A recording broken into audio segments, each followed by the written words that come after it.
Oke, kita lanjutkan. Nah, selanjutnya kita punya sebuah konsep yang disebut sebagai isomorfisme graf. Nah, ini apa ini kok namanya aneh begitu? Tapi ini sebenarnya sebuah konsep yang sederhana. Ya, jadi kita akan coba lihat, saya kasih nama dulu, yang sebelah kiri ini adalah graf G, sebelah kanan adalah graf H. Menurut Anda, graf G dan graf H ini graf yang sama atau beda ya? Nah, coba pikirkan.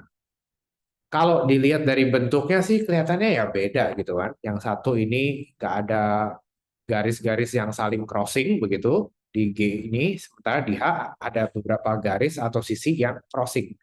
Tapi saya akan buktikan bahwa kedua graf ini pada hakikatnya itu sebetulnya sama. Nah, kita akan bisa lihat suatu video animasi, Anda bisa klik link ini. Nanti saya akan tunjukkan kepada Anda. Nah, ini ada dua graf yang tadi ada ya di dalam notebook. Nah, sekarang bagaimana kalau titik-titiknya ini akan kita ubah posisinya? Nah, jadi bagaimana nih? Nah, Anda bisa perhatikan di dalam video animasi ini. Nah, kalau kita sudah ubah arah posisi seperti ini, lalu kita sesuaikan seperti ini, maka akan sungguh-sungguh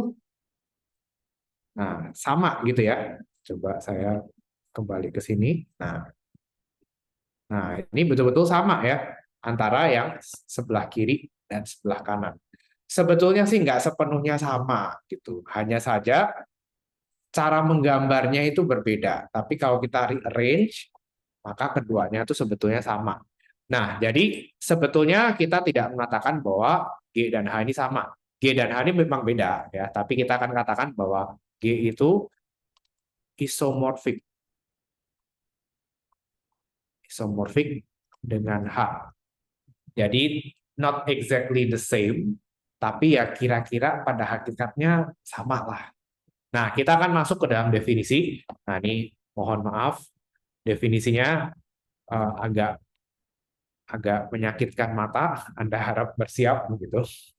Apa yang dimaksud kalau G dan H ini saling isomorfik? Maka nanti saya tulis dulu G dan H dikatakan isomorfik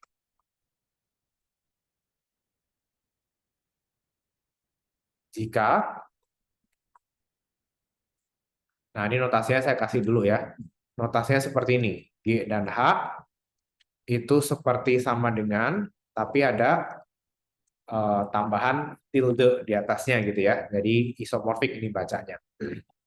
Nah, persyaratannya apa? Jika terdapat suatu bijeksi, nah bijeksi itu apa?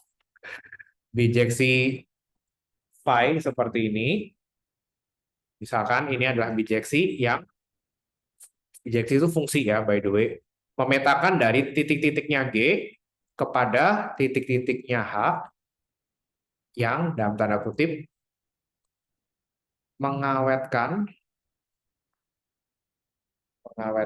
ketetanggaan. Aduh, ini tuh maksudnya apa? Nah, ini saya tuliskan dulu ya. Secara logika, saya tulis logikanya dulu. Seperti biasa, kalau saya tulis logika, biasanya ribet. Tapi Anda jangan takut. Artinya seperti ini, mengawetkan ketetanggaan itu. Jadi kalau Anda punya sembarang dua buah titik, U dan V yang ada di dalam himpunan titiknya G, berlaku demikian. Jika U dan V itu bertetangga, maka haruslah peta dari U, peta dari V terhadap si bijeksi ini juga haruslah bertetangga di H. Waduh, waduh, waduh. Ini maksudnya seperti apa? Seperti ini. Jadi ini pada intinya adalah, ya ini saya kasih remarknya saja, bahasa gampangnya saja. G itu kita katakan isomorfik dengan H jika H atau G ya, jika G dapat digambar ulang menyerupai bentuknya si graf H. Udah, intinya itu saja. Ya, cuman secara matematika formal, logika, itu wujudnya seperti ini. Saya berikan ilustrasi ya. Jadi sekarang saya coba screenshot dulu. Ini kan setelah apa namanya? Setelah di apa namanya? Setelah ditransformasi, maka wujudnya seperti ini. Nah, ini saya kasih screen, ini saya contekan saya gitu ya. Saya cuma tulis di sini. Nah, jadi kalau saya taruh di kanan saja supaya jelas. Nah, jadi dalam hal ini kita bisa lihat, ini kan urusan yang G ya, sebelah kiri, yang kanan adalah urusan H. Tapi kita bisa lihat bahwa, ya kenapa ya, kok kalau kita menggambarnya seperti ini, G dan H itu kelihatannya sama. Ya, karena kita bisa mengasosiasikan titik 1 ini somehow related dengan 5. Nah, ini terhubung atau dipetakan gitu ya. 0 ini dipetakan menjadi 6. Nah, ini adalah peta dari si sigmanya, begitu. Nah, begitu saja sebetulnya. Ya, jadi 3 ini dipetakan menjadi 7, 4 ini dipetakan menjadi 8, 2 itu dipetakan menjadi 9. Nah, jadi dengan demikian, nah ini contekan kita, saya akan tulis, nah ini kan ada 5 buah titik ya. Saya akan ini tuliskan dulu.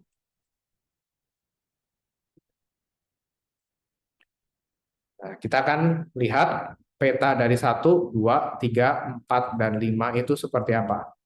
Nah, jadi kita bisa bikin pengaitan yang sifatnya bijektif, ya, bijeksi, gitu. Bijeksi itu adalah pemetaan atau fungsi yang satu-satu sekaligus pada. Silakan nanti coba cek di modulnya ya. 1 itu dipetakan menjadi 5. Nah, kita lihat diagram yang di sini.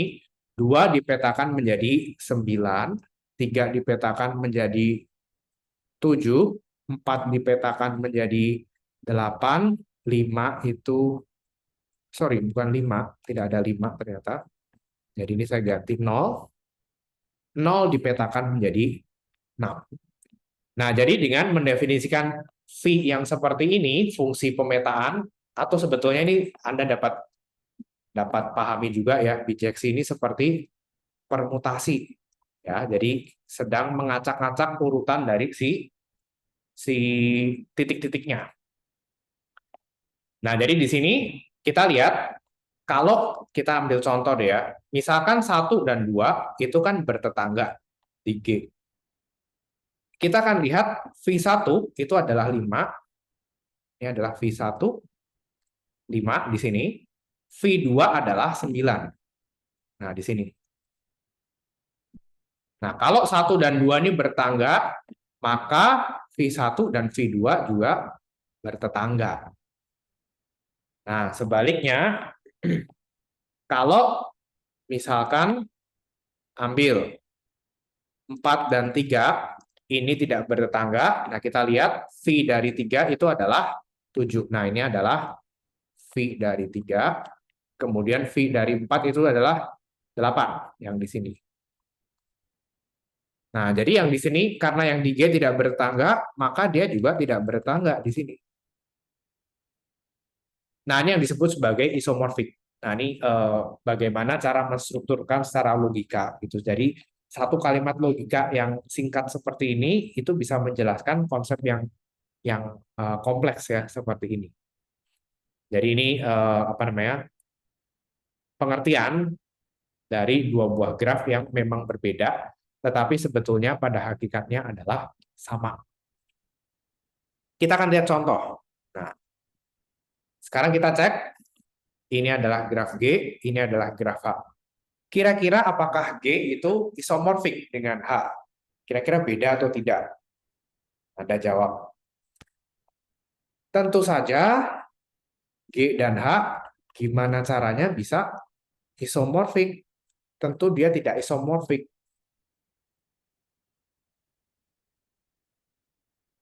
Alasannya apa? Ya, Anda pikirkan gitu, gimana caranya saya menggambar ulang gitu ya. Si G ini saya atur-atur, titik-titiknya saya rearrange, supaya dari segitiga berubah jadi segi empat. Ya nggak mungkin lah ya. Jadi alasannya jelas-jelas karena memang yang satu banyak titiknya, atau begini ya, VG-nya cacahnya ini 3, yang satu VH-nya cacahnya adalah 4. Sudah beda, ya karena ini sudah beda, gimana mau bikin bijeksi? Nggak mungkin. Nah, Anda nanti bisa cek ya, kalau himpunan A dan B itu koordinatasnya beda, tidak mungkin bisa memunculkan sebuah bijeksi. Pemetaan yang satu-satu sekaligus pada. Silakan Anda cek. Nah, jadi alasan pertama adalah karena kardinalitas dari titiknya berbeda. Nah, karena berbeda, sudah pasti kita bisa dengan sepenuh keyakinan tidak mungkin isomorfik. Nah, gimana kalau yang kasus di bawahnya? Nah, sekarang kita cek. Kalau saya pakai warna berbeda, ini pakai warna hitam. Nah, sekarang kita bisa lihat bahwa VG cacahnya berapa? 4. Dan ternyata ini sama dengan VH. Nah, titiknya sama loh. Sekarang sudah punya titik yang sama, apakah kita bisa menyimpulkan bahwa G dan H ini isomorfik? Nah, Anda tentu bisa melihat pastinya tidak mungkin isomorfik. Ya, tidak isomorfik juga. Alasannya apa? Yang ini adalah lintasan. Ya, lintasan nggak ada siklusnya. Yang sebelah kanan adalah siklus. Nah, ini lintasan satu garis, mau digimanain gitu ya, supaya bisa jadi satu segi empat. Artinya Anda kan mesti menambah, bukan cuma menggambar ulang, tapi mesti menambah garis. In fact, Anda bisa cek sisinya. Nah, sisinya ada berapa sih? 1, 2, 3. Sementara kalau EH itu sisinya ada berapa? Ada 4. Nah, jadi sekarang karena sisinya itu berbeda, kita bisa langsung simpulkan, ya sudah, ini sisi graf yang dengan sisi berbeda, pasti nggak mungkin isomorfik. Nah, jadi kita lebih memahami lagi gitu ya, sebetulnya apa sih kriteria dari dua buah graf isomorfik, tidak isomorfik. Oke, kita lihat contoh yang berikutnya. Nah, yang di sini kita akan coba cek. Nah, ini another, G dan H. Sekarang kita cek, banyak titiknya berapa? PG sama dengan 4, ternyata sama ya dengan VH. Nah, sekarang kita cek lagi, bagaimana dengan E? Banyak sisinya berapa? Sama-sama 3 loh. Nah, berarti apakah isomorfik? Bisa tidak ya? Yang G, saya gambar ulang, saya rearrange titik-titiknya, taruh di posisi yang berbeda, supaya dari G bisa berubah jadi H. Anda silahkan pause, pikirkan dulu, lalu nanti dilihat jawabannya. Nah, jawabannya masih sama, G dan H ini pasti tidak isomorfik juga. Kenapa? Nah, sekarang kita bisa melihat bahwa, perhatikan, kita akan melihat derajat dari masing-masing titik. Nah, ini derajatnya adalah 1, derajat 1, derajat 3, derajat 1, derajat 1, derajat 2, derajat 2, derajat 1. Nah, sekarang kita punya titik derajat 3 di graf G. Kita mau menggambar ulang, kita mau atur-atur si titiknya, bisa nggak yang derajatnya 3 tiba-tiba berubah, hilang setelah jadi H, nggak ada derajat 3 lagi, turun jadi derajat 2. Ya nggak bisa lah. Ya. Jadi dalam hal ini kita bisa katakan tidak isomorfik karena degree sequence-nya berbeda.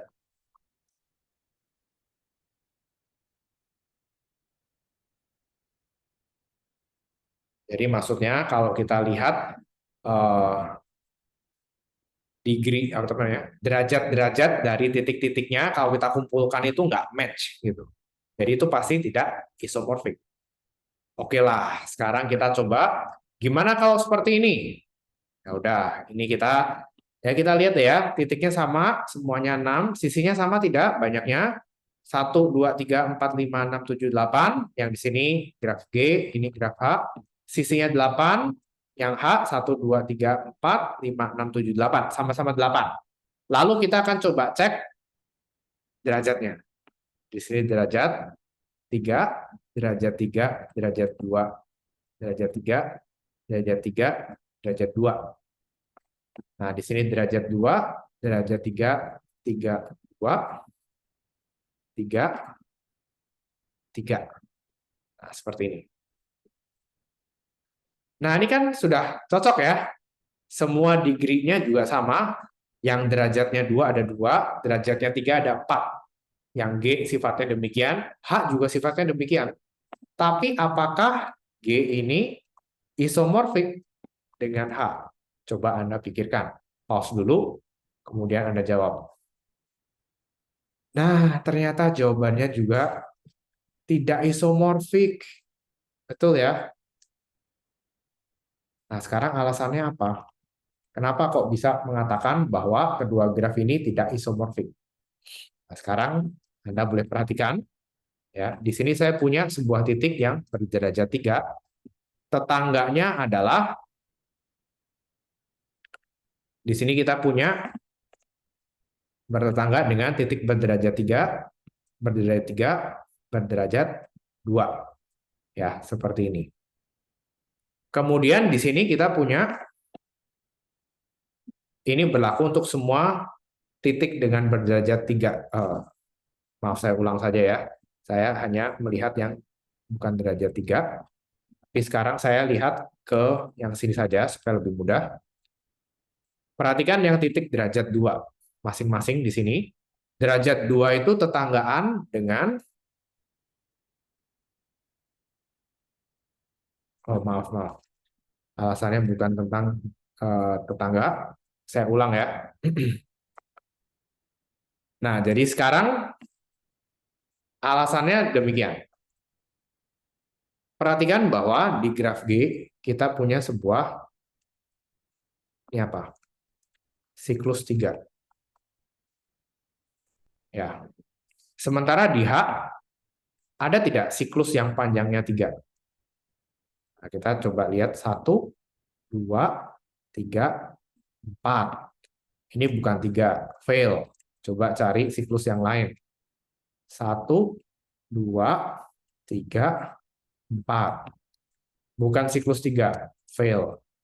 Nah, Anda boleh cek bahwa di graf G ini tidak ada siklus 3. Tidak ada segitiga di dalam graf G. Nah, sekarang Anda coba bayangkan gimana caranya saya menyusun ulang graf G. Graf G ini adalah graf yang punya siklus 3. Saya gambar ulang, tidak mengubah struktur begitu ya. Hanya mengubah posisi daripada titik-titiknya. Bisa memunculkan suatu graf yang nggak ada siklus 3. Ya pasti nggak isomorfik. Nah, jadi pengertian seperti itu. Nah, jadi dari observasi-observasi ini, kita akan simpulkan menjadi sebuah syarat perlu graf isomorfik. Artinya apa? Kita pengen tahu ya, dua buah graf itu dia isomorfik kalau apa? Nah, kita bisa mendapatkan sebuah syarat perlu. Unfortunately, hanya syarat perlu ya, tidak merupakan syarat cukup. Nah, jadi misalkan kita punya G dan H, ini adalah sebuah graf sederhana, maka teorema ini akan mengatakan jika G dan H isomorfik,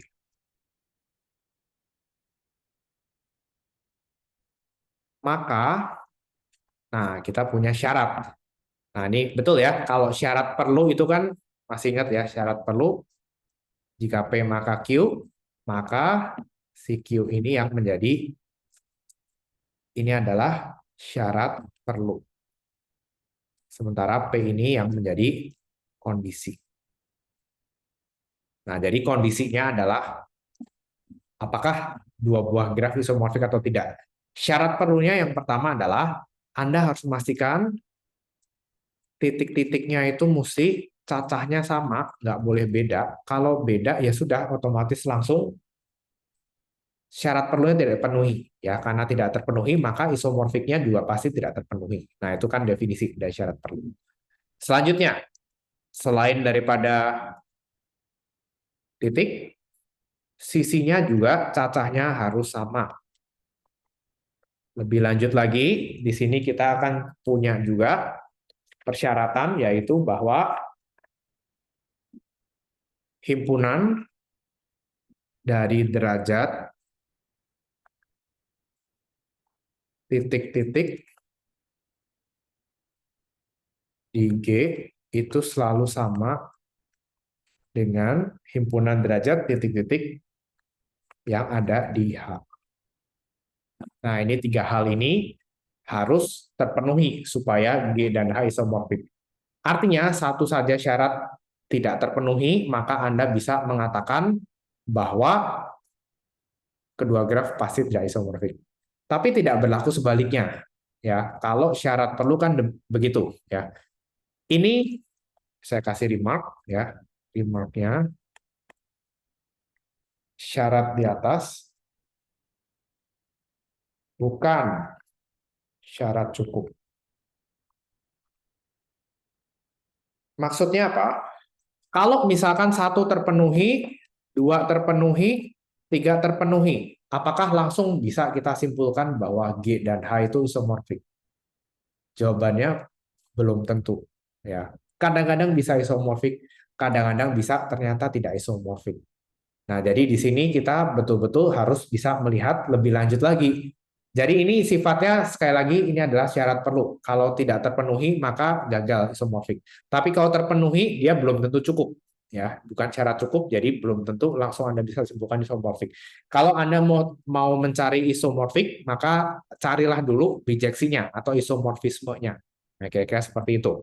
Nah, demikian adalah subbab dari keluarga graf.